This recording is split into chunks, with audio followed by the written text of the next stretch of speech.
Got it. Okay. All right. Welcome back. Oh, wait, hold on. Welcome back, Double Team fam. How are we doing today? Okay, so, all right, let me get situated here. Today we welcome Colette, who is a professional dominatrix that we got connected to via Shadow Band Co. So, hi, welcome. Hello. Thank you for having me. Thanks for coming on the show. I love the mask. Oh, thanks. Or what do you call it? A veil mask. Veil. Okay. Yep. And Yeah. is that, when did that come to be in the Dom journey? It was a gift from this like lace maker or like this. I think they're called Metamorph Corky Couture. They're based in like Scandinavia, and they gave me this veil, and I put it on. And I was like, wait a second, I love the way this looks, and now it's just part of my like whole look and persona. I love it. Do you wear it like in every scene? No, I don't. It's more just for public facing. I have the veil on. So in session, the veil comes off. My subs get to see me face to face, but I kind of like this like superhero kind of vibe where you don't really see my face until we meet face to face. Oh, wow. I love that.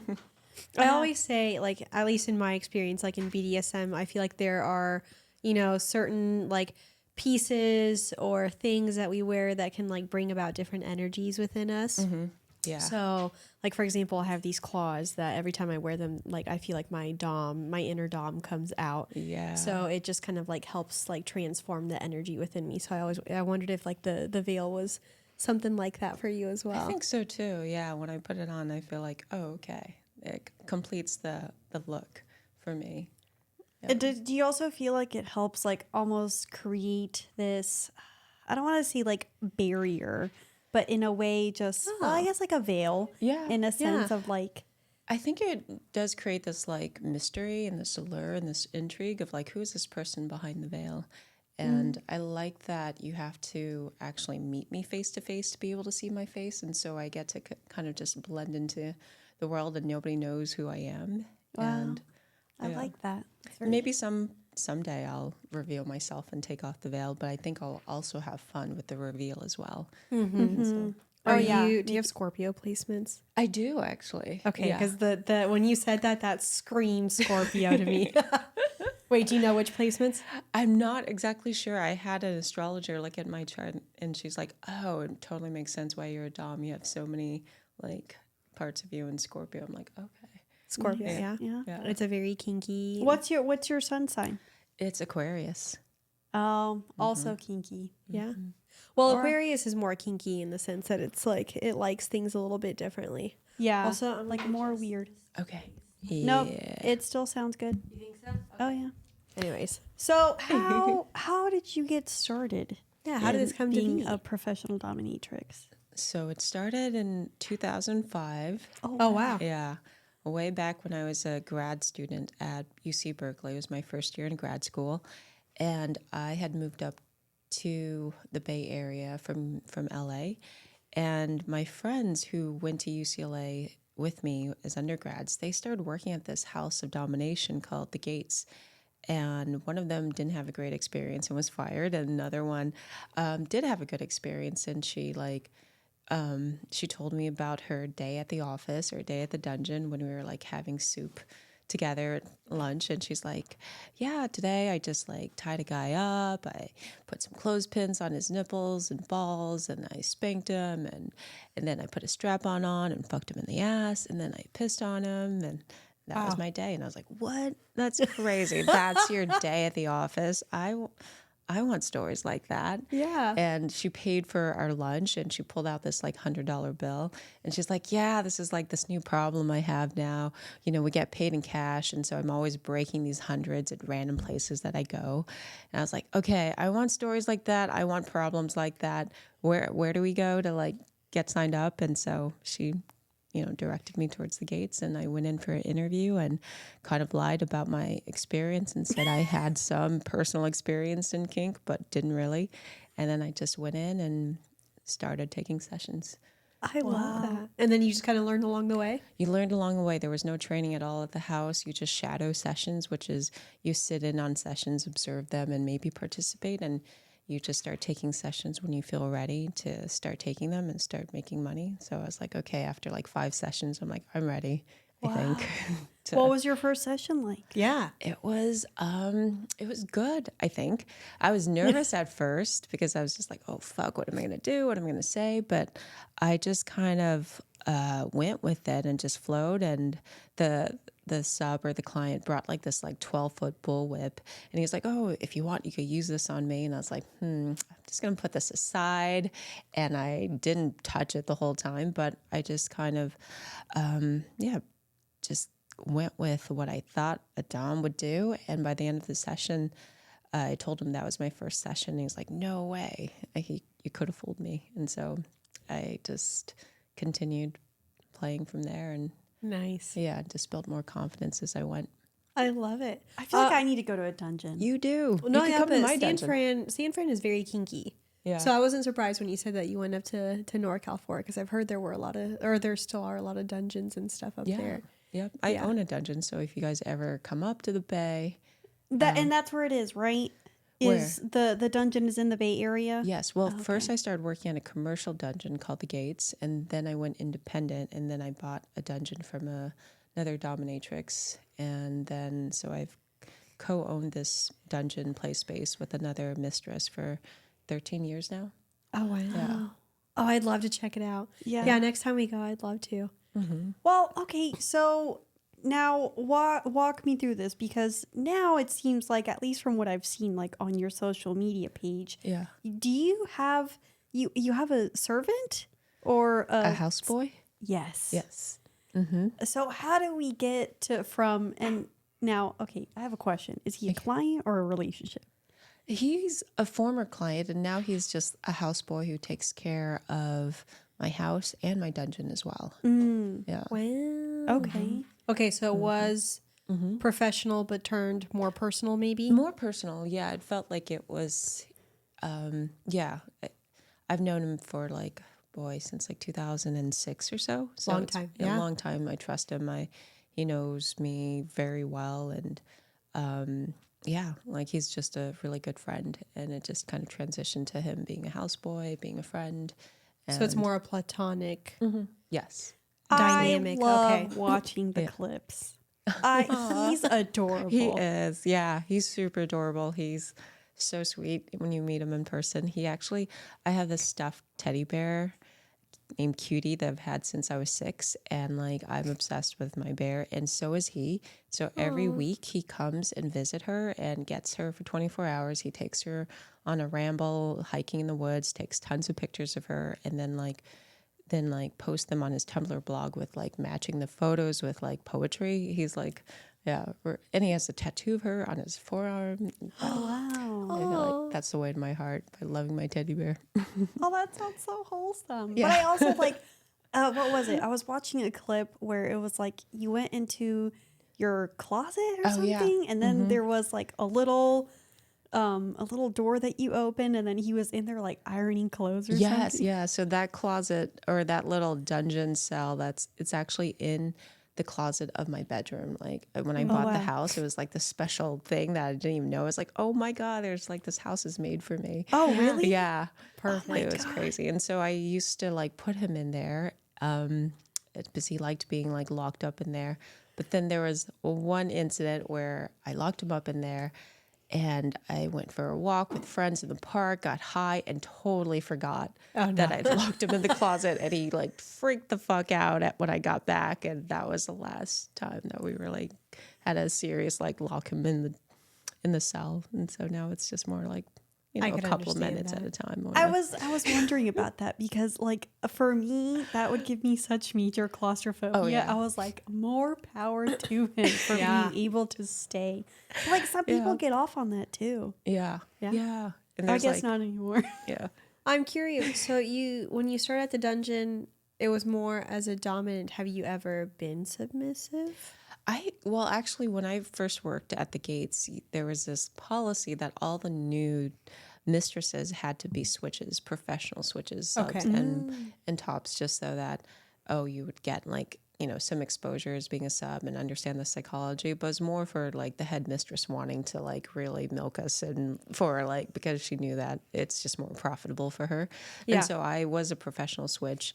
And then before that, I think when I did have lots of fantasies, it was more as like thinking about either myself or other like women in submissive situations. Yeah. And so I think I've always had the psychology of a sub as well to really understand what makes a sub tick and what really just like gets under their skin. Yeah. Yeah. Interesting. Because I think I definitely started more sub. And then I, started exploring more like switchiness. And I think I find a lot that it just depends on the person that I'm with and like the energy that they bring about. Yeah. That will kind of dictate what energy like comes out of me. And so that's always been kind of like a fun, aspect of my journey to kind of see. I think Cammie's very, very sub. Yeah. I think she likes topping. I like to top. I like to top. Yeah. But Fun. I'm more submissive. And I was thinking the other day, I was kind of sad because I was reading these books and I kept thinking, I was like, man, it's been a while since I've been a sub and I kind of miss it. So I'm hoping I get back to it eventually. It's So. hard. You have to find the right person that you feel like can actually top you. And, if you're a switch, you also have standards of who you want to top you. And like, and if you've been a dom, then you know exactly how. I think my next, I don't know. I have a feeling that whoever I'm with next, like my next partner will be able to like dominate me in the way that I want to. So Nice. it's just like, what I I'm want. curious, like for you and like in your journey, because it's been like more professional, like has, I guess, like in the subject of like other people and like the energy that they bring about us, have you ever had like customers or clients where you're just like, I'm not feeling this energy, like I can't get into this headspace? Has that ever come up? Sometimes I think it's really about chemistry, right? Yeah. It's almost like you have to kind of treat it as though it's like dating, but a little bit different.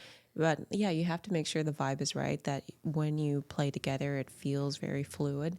For me, the metric of like a good sub or a good session is, how do I feel at the end? Do I feel drained or do I feel energized? If I feel energized, then I definitely want to see you again, because there's something about our play that really just is additive. But if it feels like you're draining me and I feel super drained at the end of the session, then I most likely won't play with you again.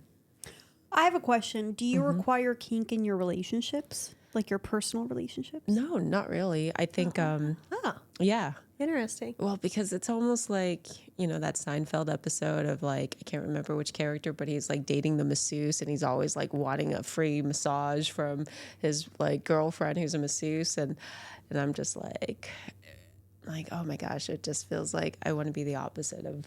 Yeah. Like, Yeah. Vanilla missionary. Yeah. Vanilla equal sounds great. Yeah. I love that. But yeah, no, I like playing around too with my partner, but I do think like I get my fill for sure in the dungeon. I remember my ex Dom used to say there's always kink in my sex, but not always sex in my kink. Because like he was someone that really loved kink, and it was always like very much incorporated into everything that he did like in his like sexual exploration. But a lot of times like in his kink there wasn't always sex in it. So because sometimes we would have scenes where there was like no sex involved. It was just like the sensations of it or whatever we were doing for that scene. But yeah, I remember he was someone that really like in his personal relationships as well very much needed it. So I always find it interesting to see kind of like for someone that does it on a professional basis, how it interacts with their personal relationships as well. So Yeah. Do you have a partner right now? Yes, I do. Oh, and how do they feel about it? yeah, They love it. Really? Yeah. And they're always wanting to play in that way. And Oh, really? Yeah. And are they someone that has like experience in that realm? Yeah, they do have experience. They've actually seen some of my friends who are doms like before we even met. So yeah. Oh, wow. Oh, I love that. Are y'all non-monogamous? We did have an open relationship, but I feels like it's kind of defaulting to monogamish like in the past year. But Okay. I've been in an open relationship for a while. Interesting. Well, I think Not- that's, perfect. Like if it's just like fluid and what feels like right at the time. Yeah. Not that most kink relationships are non-monogamous. I do find that, you see a lot of overlap between the two. Yeah, you do. Especially when you have switches or like people that like to like play with different genders and whatnot. And have you had like scenes or clients that are like both men and women, or do you have like a preference in terms of what gender? No preference. I love playing with all. I love playing with men, women, queer, non-binary folks, and couples. Yeah. Nice. Yeah. What would you say my curiosity is like, what's the weirdest request in a scene that you've Yeah. ever gotten? The weirdest request. Well, the one request that I think is the strangest that I even said no to was somebody reaching out wanting to be castrated and then having his penis cooked in this Chinese restaurant that cooks like it's in Atlanta or something, where they cook like animal cocks in like Chinese style, and then have me eat it. And so I was like, nah, I think I'm gonna pass on that. Totally understand that. God, I cannot that was not what I expected. I thought it was just gonna be like, I don't know, someone peeing in my eye, but this is just that request is wild. Yeah. I feel like that requires like medical intervention. Like you would need a doctor to do that correctly. I think so. I think it probably would have required all of that if it was going to be like handled in a Chinese restaurant and I was going to eat it. Yeah, I don't know how they were going to try to pull that off, but it just felt like way too much. That like, is a room lot for things to go wrong, and yeah. Yeah, that oh gosh. Okay, and what But- would you say is the most common? Wait, I wasn't Com- gonna ask most requests. common. I was actually really curious to hear, like, is there one that like going into it you're like, ooh, I don't know how I'm gonna feel about this, and then you did it and then you were just like loved it. Like, Okay, wow, yeah. that was great. I do have one of those. One of my, actually I have two subs now who like having their like balls nailed to a board. And What? when I first was attempting to do this, I was like, well, this just seems a little bit like crazy. And like, but he was also like a nurse, so he knew exactly what to do and like which areas to avoid when you're nailing. And so I felt safe to do it. And then when I was doing it, it was like, do you want to know what it felt like or is it getting too I'm graphic? curious. Yeah, no, go ahead. I think our listeners will want to know. Yeah, I want to know. It's like imagine like nailing something that's kind of like a plum with a really thick skin. Like, Okay. it feels like it's like Yeah. hard to kind of like nail through at first, but once you get through that thick like layer, it just like glides in really quickly, Oh wow. and then it's just Okay, wait. Walk me through this. So this is like you're- Jesus like nailing to a Yeah, cross. yeah, Okay, totally, wow. yeah. Wow. So is it like a long nail Yeah, it's with a like long- a hammer? a hammer. Yep. So it And just you has go like the sounds like a wood shop, and yeah, And you go through like the ball. yeah, the balls. Yeah. And this, how does this Is there affect their blood? sperm? I think he's like doesn't like he's okay with not having kids and all that stuff. And Okay. so yeah, Is there blood? Yeah. Was it? there's lots of blood and I think what made it okay for me is his excitement and the pleasure that he gets from it. Like with every like nailing, he's just like screaming, "I love you," and just sounds like it's pleasure. And so for me, I was just like, okay, if he's really getting so much pleasure from this, then I could also work my like mind around it. Does he come from it? He does, yeah. So it's just And like you have- imagine blood come like it's a crazy like bath Yeah. of like fluids. You have two subs that like this? Yeah. The second sub doesn't want it through his balls, but just through the scrotum. Okay, through the side. Okay. Yeah. And here I thought I was kinky. Yeah, I know. I was like, wait a minute. I feel vanilla as fuck after listening So to vanilla after this. What? I just like a little pee on I me just every like now to and then. get across the face. Nothing too. And just a little spank every now. Just a little pat.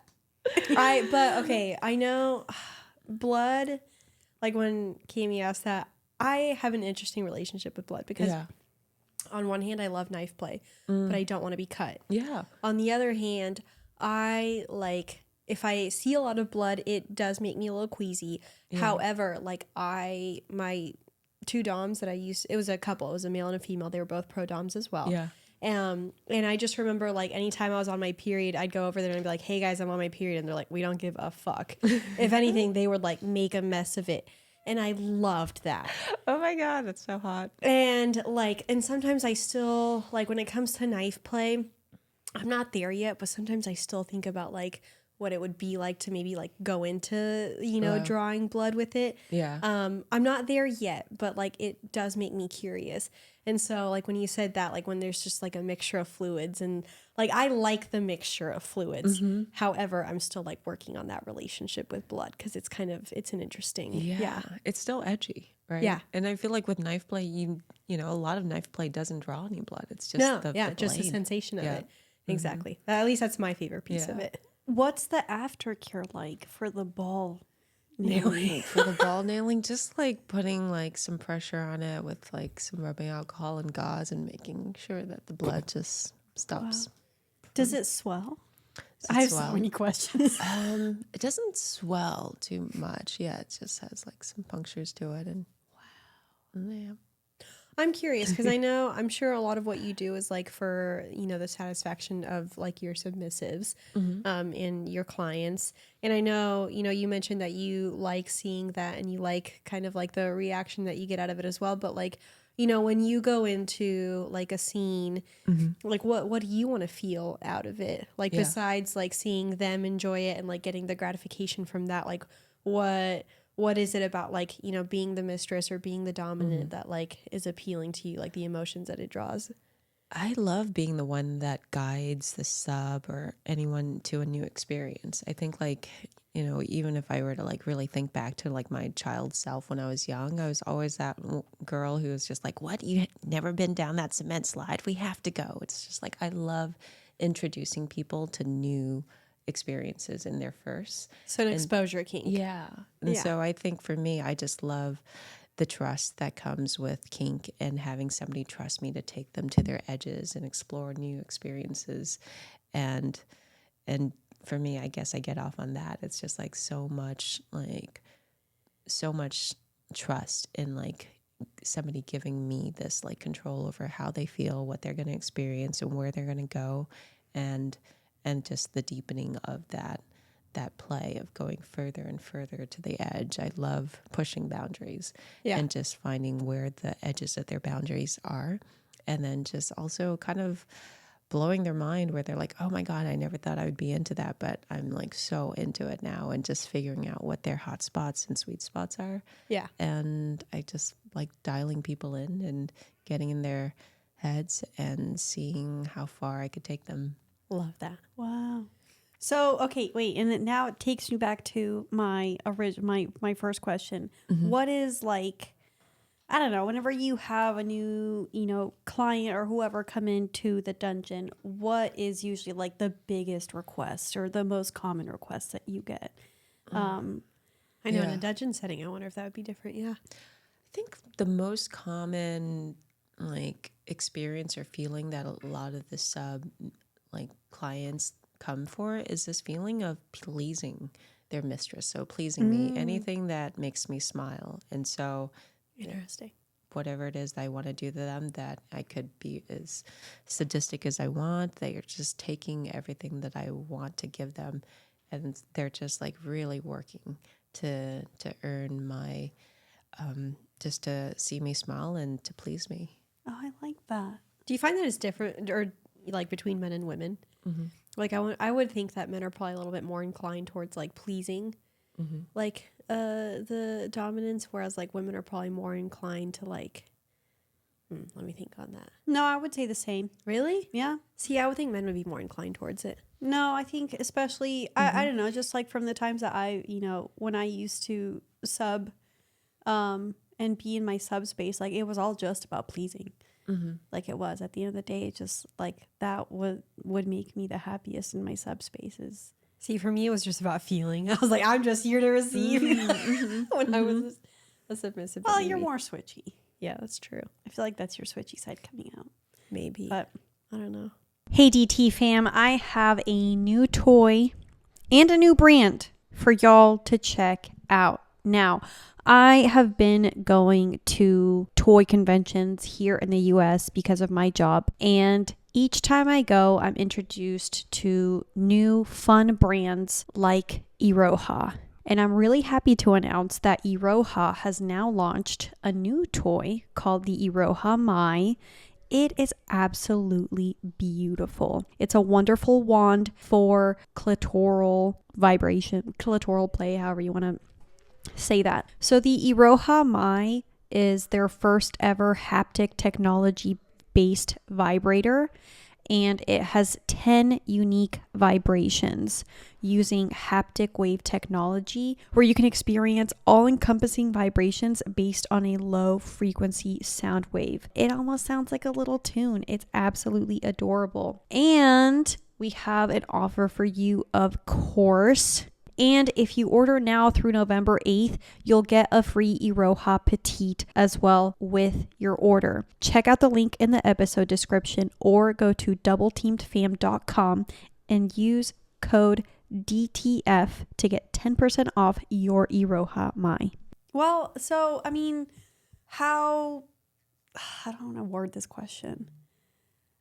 When did you decide to, because you have your platform now, like especially on, through like your business and like Instagram and like, showing people how you dom, like what made you decide to take that route? Of like kind of being an educatrix. Mm-hmm. Yeah. I love that term. Educatrix? That is so cute. Yeah, love that. And one of my subs like just kind of created that neologism because I got my PhD in education, and then he was like, "Oh, that makes you an educatrix." So I was like, "Oh, okay." Oh, wow. But you have a doctorate? Yeah. Wow. Mm-hmm. Okay. Yeah, fascinating. Good Yeah. for you. That's amazing. Woman boss over here. Yeah. Yeah, and so I feel like I'm applying my PhD in education in the best way possible, creating a Dom school. I think just throughout my whole career as a Dom, there were friends and friends of friends who would come to me asking for mentorship or training, wanting to gain exposure into this world. And I would always say yes, because the experience of being a Dom is so life-changing. Yeah. I love creating life-changing experiences. And so just showing someone the ropes, I know that that's just like an experience that will forever change them, whether they do choose to be a Dom or not. Mm-hmm. And so I just love seeing women and femmes come into their power through being a Dom. It's just a really wonderful way to explore your power and your sexuality. Yeah. And so I was just doing it all the time. And then eventually my friend who, Amy Chan, she was the one who invited me to teach at Breakup Boot Camp. And that was like in 2017. And that was my first time teaching as a dominatrix about power. And I was super nervous, but I did it. And it felt amazing to share the wisdom of this space and the knowledge that comes from the edges. And so I just kept on going, and we created a Dom boot camp together. And then she was like, "You should do something on your own." And so I created Mistress class. And that was 2 years ago. And the first time I opened up Mistress class, like 111 women enrolled. Oh, and wow. I was just like, whoa, oh, this heck is. yeah. And ever since then, this is the fifth time I'm teaching Mistress class. And it's always around like 80 to 100 women and femmes wanting to explore their dominant side. And I just think it's like, it's our time to really explore and play and come into our power. And it's like the most rewarding thing I could possibly be doing.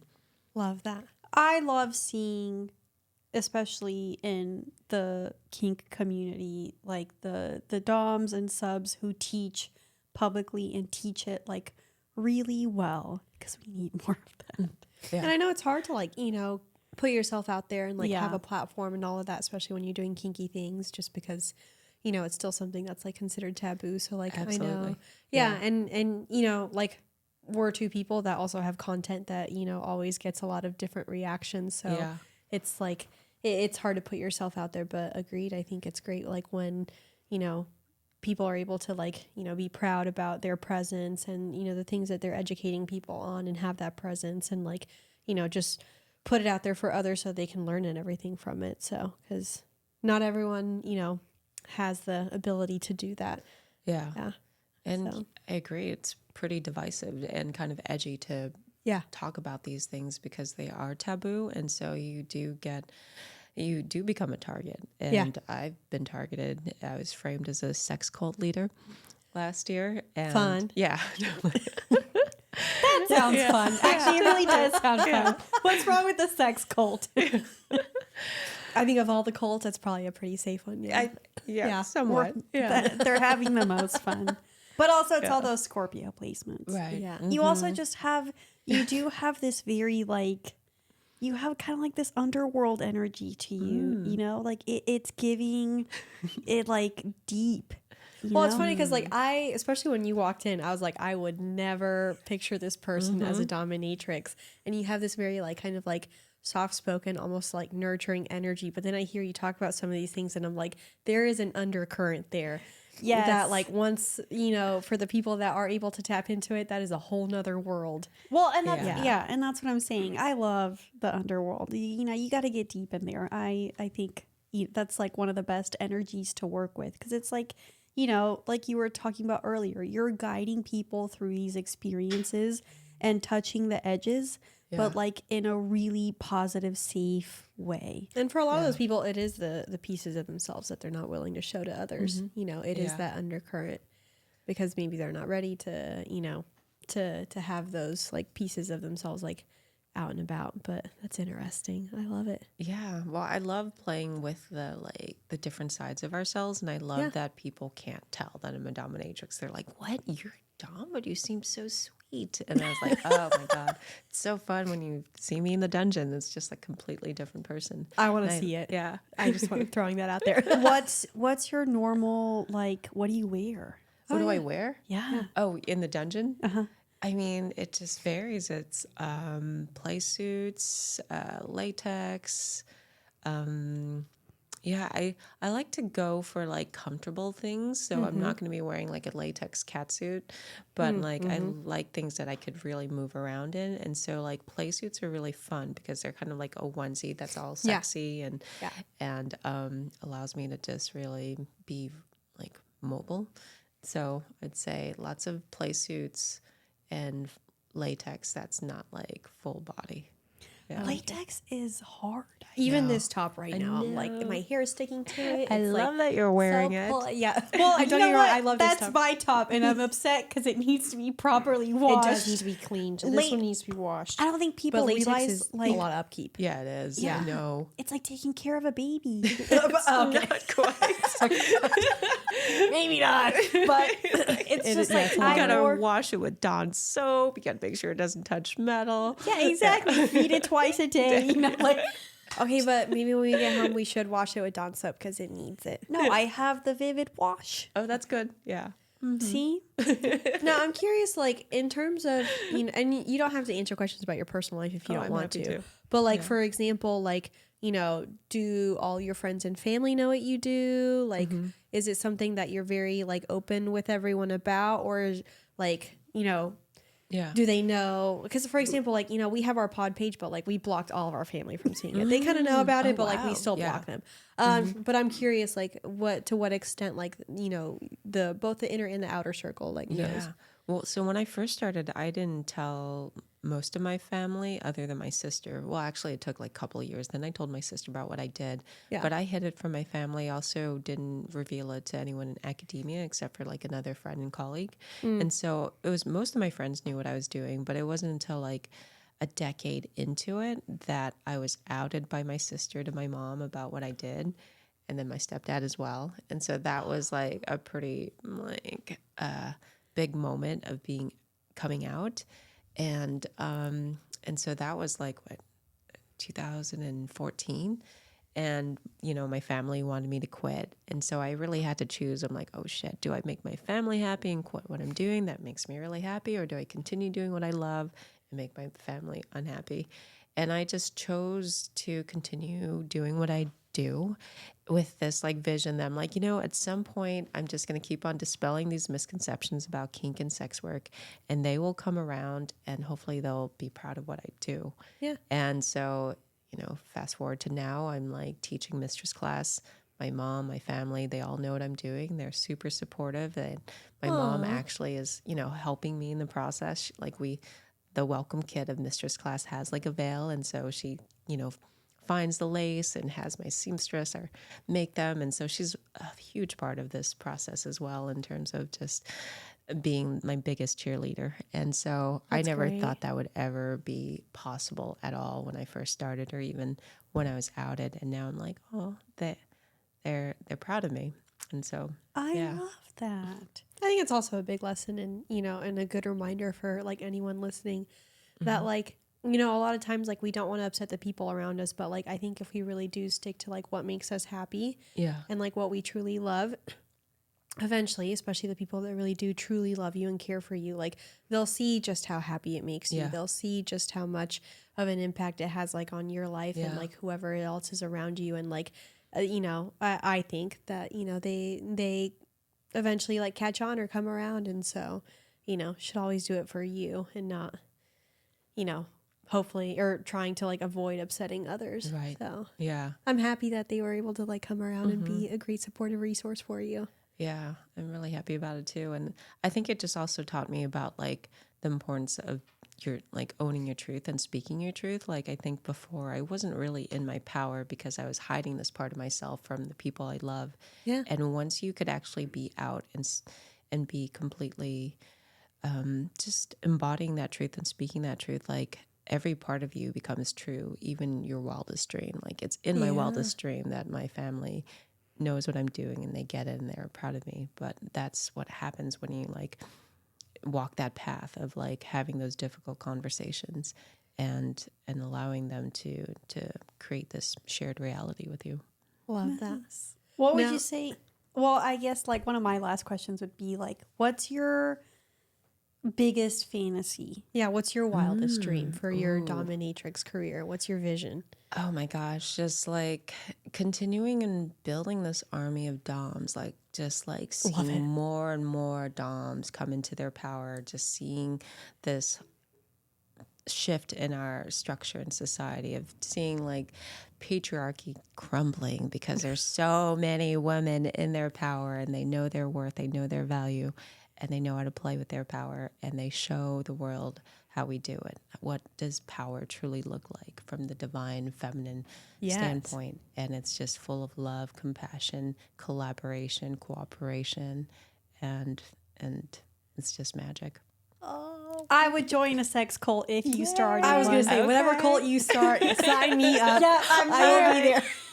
It's a sexy culture I'm creating, but it could be confused as a sex cult sometimes. And I'm assuming this is kind of like, those values right there is what you, work to instill in your, clients and your doms and the ones that you teach. Mm-hmm. So it's so interesting because you have like the ones that you work with and you teach, and then the ones that you're the dominant for in the terms of like in providing their experience. I'd be curious, like what... those seem like two different energies, but would you say at the core they're actually very similar? I think it is very similar. It's really just, I think for me, I define power is this ability to create change or inspire change. Yeah. And I think that I do that as a dom in the dungeon with my subs. I'm inspiring them to change and transform themselves for me. And if that means losing their ego and sense of self as they become objectified and degraded, then, that's one way of changing themselves. And for the mistresses in mistress class, it's about changing themselves, transforming themselves to be the most powerful, badass version of themselves. Mm-hmm. And so I think in every realm, it's about inspiring change. And I think that's the power that I like to cultivate and create and spread. I would love to do your chart sometime to see I all the know things why that you would have love a that. PhD in education. Yeah. I love that. I mean, well, like I said, the PhD, not that, most dominants like aren't educated, but like it's still just something that's very like surprising, but then also like your demeanor and everything. And then there's this whole side of you. I love it. I think it's amazing. The combo of both energies is really like, and just the vulnerability and also the authenticity that you bring to it. I think that's going to make you very successful in that vision of the army of doms. And I'm just envisioning this like awesome, like everyone's in like, these like badass cat suits. Yep. and whips. I just want to be seated with a leash and collar, just looking up really with their happy. male submissives on the collars following behind them. Yep. Okay, I think as my last question, if you can recall, give us your favorite scene that you've ever done. Oh, wow. My goodness. Okay. Maybe it's I'd say this is one of my favorites. There's so many. And so this one was a public scene, and it was, I think, in like 2018. I can't remember when the presidential election was, when it was like with Obama and somebody else, Romney. I can't remember. But it was like, I had my sub. We went to Mistress, which was this like a sex shop in San Francisco, and we had them all like geared up with this Aerostech unit. So Aerostech, it's kind of like the electro stimulation that you could like attach all these attachments to and like send electricity through. And so he was wearing a silicone sleeve around his balls, and then that was attached to the Aerostech, which has like this remote to it, so you could zap. And so we watched this like presidential election debate that was in this like public space in the city. It was at this club, and so it was like a giant screen. People were everywhere, and we were seated in front, and there were people standing behind us. And so I had a list of words that if they were uttered in the debate, he would get a zap. And it was like allies, sanctions, Iraq, and they were just like words I know that they would use. And during the debate, like they kept on saying crippling sanctions, allies over and over. And so I would just like zap him every time and just look like he had Tourette's or something. He was just jumping in his seat and convulsing and like screaming, and no one knew what was going on. And I just tried to like, contain myself from like laughing so hard. So that was one of my most memorable scenes because it was like one of the funniest and unique scenes. I love that. I love that it was a vanilla setting. Yeah, it was in a vanilla setting. Yeah. I love that it was a presidential election, like bringing kink to politics. Yeah. That is amazing. Exactly. Fuck America. Gotta have fun with it somehow. Well, I am inspired by you. I want to come check out this dungeon. Please. Yeah. But I would love thank to. you for joining us today. Oh my This goodness, was it was so so good. much fun. The ball kneeling will stick with me for a long time. Would your houseboy ever be down to come with you and record? Possibly. He has these anxieties, social anxieties. So Okay, he that's likes fair. kind of just like, if he would, he'd probably be in like a gimp suit in the corner and not talk.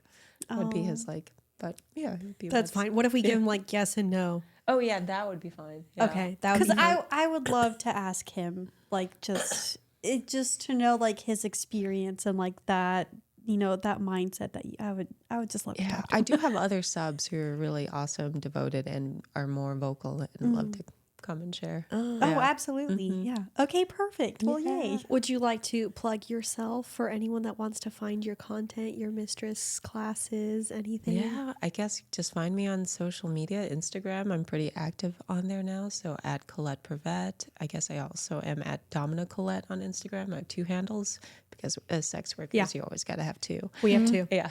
Yeah. Yep. And we're not even technically sex workers, but we have 2 just in case. Good idea because you're talking about sex, right? Yeah, exactly. So, Yeah. All right. And as creative as we've tried to get with like all of our content, you still can never be too careful. Yeah. Yeah. It sucks. But anyways, well, keep doing what you're doing. Okay. Thanks. Yeah, this has I been will. amazing. Thank you so Yeah, much. we for definitely joining us. need a part 2 coming up soon. Yeah, and I could bring a sub too. So Yes, just add I a would little. love that. I would love that as well. Yeah. I want to. It's been a long time since we've covered kink, so I need fellow subs around me. Okay. Oh, yeah, that's a good idea to really have the conversation about both sides. Well, do you want to do your... Yes. Well, you guys know where to find us, doubleteampodcast.com. All relevant links are there. You can also just Instagram Double Team Podcast at Cammy and Nikki and wear condoms. Yes. Thank you. Yes, thank you guys for tuning in. I cannot believe you've nailed balls. That is I just... was over here having a